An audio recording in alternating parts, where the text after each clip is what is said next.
यानी बार बार सर्च करते जाना ही रिसर्च करना है।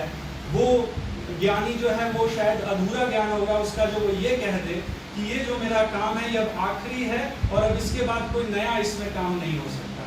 रिसर्च हमेशा एक ऐसी चीज होती है जिसमें उस फैक्ट के साथ ही फिर अगले 5 साल के बाद हो सकता है उसमें फिर कोई नया फैक्ट आ जाए, क्योंकि टाइम और स्पेस के साथ ट्रुथ बदलता है, सत्य जो है वो बदलता है जब समय बदलता है। तो इसीलिए आपको कहीं ना कहीं अपने आंसर्स और सॉल्यूशंस के सर्च के लिए एक प्रोसेस की तरफ गुजरना पड़ता है जिसको हम रिसर्च कहते हैं।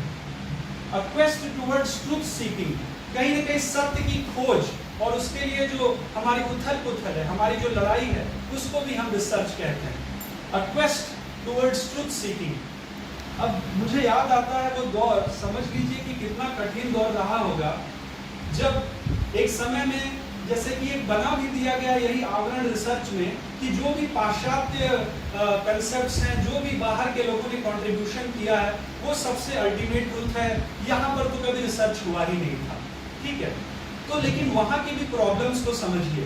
शायद आप लोग दूसरे डिसिप्लिन्स के होंगे, लेकिन कहीं ना कहीं कल्चरल इनलाइटनमेंट या रेनेसां जैसा शब्द जो है आपने सुना होगा कभी न कभी, कि ज्ञान का उदय भी वेस्टर्न यूरोप में किस परेशानियों से होकर गुजरा, क्योंकि धर्म का जो है वो इतना ज्यादा कंट्रोल था, चर्च की जो अथॉरिटी थी इतनी स्ट्रांग थी वेस्टर्न यूरोप में कि वो लोगों ने धर्म को कभी भी पब्लिक और प्राइवेट में डिवाइड नहीं किया था। जैसे संविधान कहता है कि आपका अपना जो धर्म है उसको आप प्रैक्टिस कर सकते हैं और दूसरे धर्मों को आपको पब्लिक प्लेस पे रिस्पेक्ट देनी, वैसा कुछ नहीं। चर्च जो बता रहा है केवल वही सत्य है, चर्च जो कह रहा है वही आपके जीवन का भी सार है।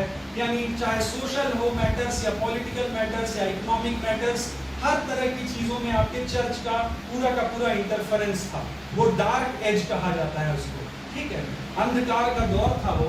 और ऐसे ऐसे नाटक भी लिखे गए हमारे यहाँ भी उस समय कि जब तक हम उस अंधकार से नहीं निकलेंगे, और वो अंधकार से निकलने के लिए शिक्षा, क्योंकि हम शिक्षा को कहते हैं कि ये टॉर्च बियरर है, ये एक मशाल है ना। जिस तरह से अंबेडकर भी कहते हैं कि शिक्षित हो, संगठित हो और संघर्ष करो, तो शिक्षा ही वो है रास्ता जिससे हम अपनी दुर्बलताओं को दूर कर सकते हैं।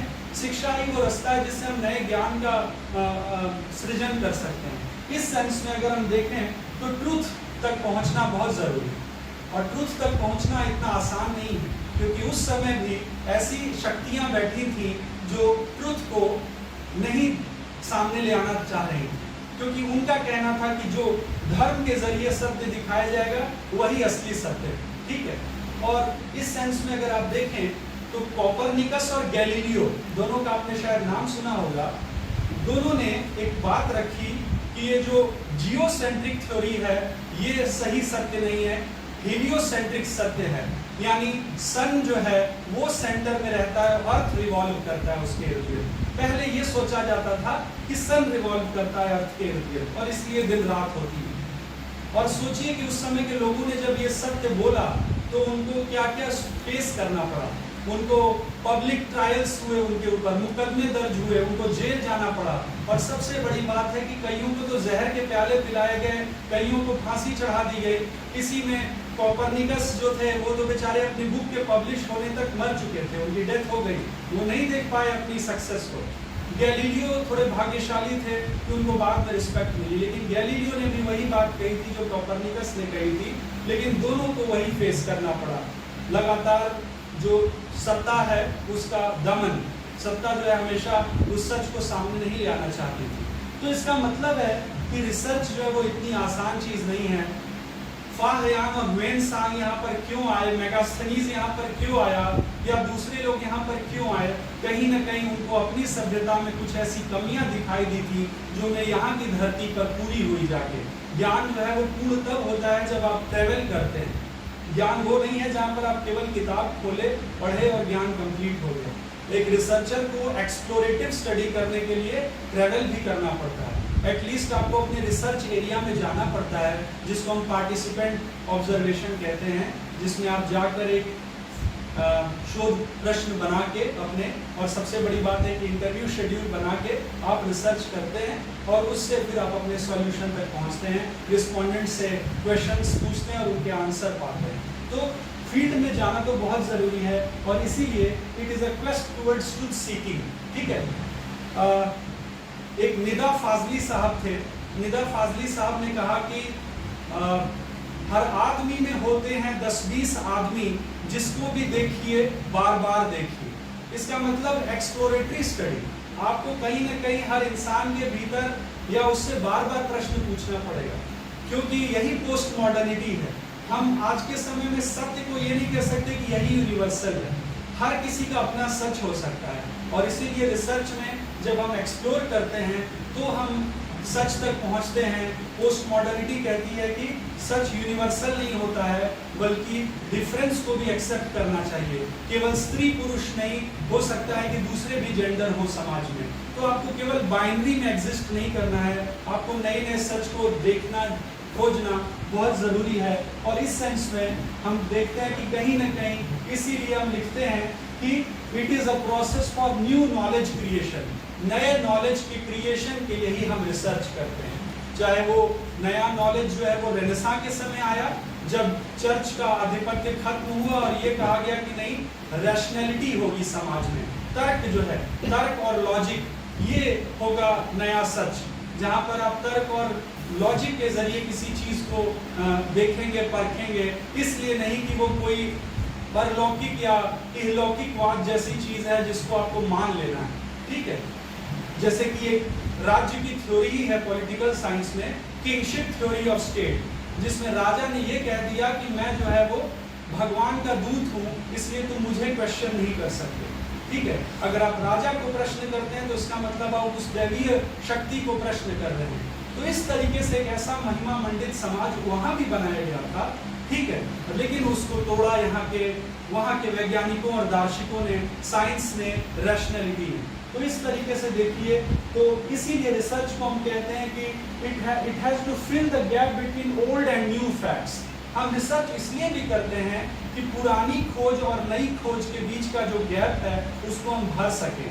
कोई रिसर्च 1950 में किया गया था, जैसे सोशियोलॉजी में कई लोग हैं, हमारे सीनियर बड़े भाई बैठे हुए हैं यहाँ पर, ये M.N. श्रीनिवास हैं, श्यामाचरण दुबे हैं, उन लोगों का रिसर्च कितना पहले का, लेकिन वो रिसर्च रेलेवेंट तब कहा जाएगा जब वो लगातार एक टाइम पीरियड के साथ भी वही रहे। लेकिन ऐसा तो नहीं हो सकता, समय के साथ साथ नए तरीके के फैक्ट्स आते हैं, नए तरीके की चीज़ें सामने आती है, और इसीलिए वो लोग भी अपने पूरे जीवन काल में बार बार रिसर्च करते रहे। जैसे M.N. श्रीनिवास ने पहले संस्कृतिकरण की थ्योरी दी, लेकिन बाद में डोमिनेंट कास्ट की थ्योरी दी।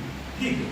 उन्होंने कहा पहले धर्म के आधार पर उन्होंने ये प्रभुत्व को समझा, लेकिन बाद में उन्होंने डोमिनेंट कास्ट का कॉन्सेप्ट लिया और उन्होंने कहा कि नहीं, न्यूमेरिकल स्ट्रेंथ और पॉलिटिकल कॉन्टैक्ट जो है वो किसी को डोमिनेंट बनाते हैं किसी एरिया में, और एजुकेशन।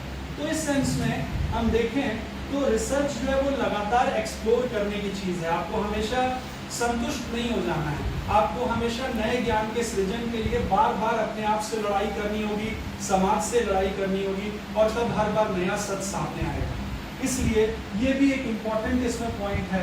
और अगर हम देखें तो आप सब जानते हैं कि रिसर्च में हम कहीं ना कहीं दोनों तरह के रिसोर्सेज का खूब इस्तेमाल करते हैं। यानी रिसर्च एक ब्लेंड है जिसमें हम दोनों तरह के रिसोर्सेज का यूज करते हैं, प्राइमरी और सेकेंडरी डेटा।